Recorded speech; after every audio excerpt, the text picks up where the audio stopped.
ভাই ছবি তোলা হবে হবে হবে ছবি তোলা হবে ভাই প্রশংসার দুইটা সেটটা না আলহামদুলিল্লাহ সেই মাগরিবের পর থেকে রান্না বাড়া কাজ শুরু হয়েছে।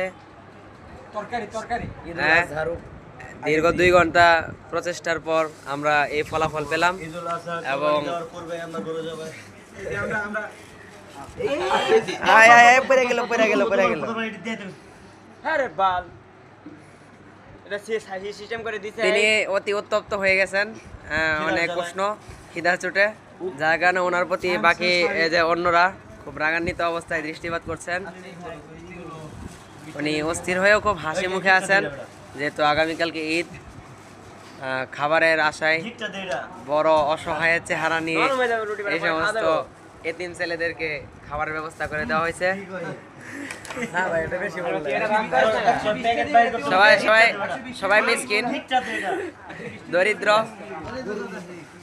এই সমস্ত ছেলেদের জন্য আমি আমার পক্ষ থেকে, আমার রাষ্ট্রীয় ধনভাণ্ডার থেকে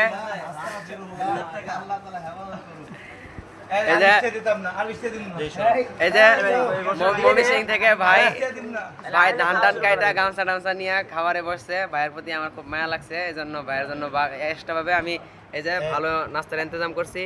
আর এ ভাই উনি সলিড মমি সিংগা, যদিও উনি নিজে রান্না করছেন, তারপরেও উনি যেহেতু মমি সিং থেকে এসেছেন তাই আমরা তাকে মমি সিং হিসেবে একটু এহসান করবো।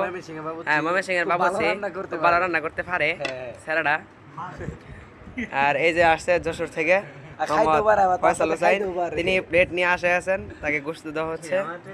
এখানে সবাই খালি প্লেট নিয়ে অপেক্ষায় আছেন কখন রুটি আসবে, কখন নান আসবে। যাই হোক, এই সমস্ত দরিদ্র অসহায় ছেলেদের জন্য আমি যেহেতু খাবারের ব্যবস্থা করছি, দেশবাসীর নিকট দোয়া চাচ্ছি। আজকের জন্য এখানেই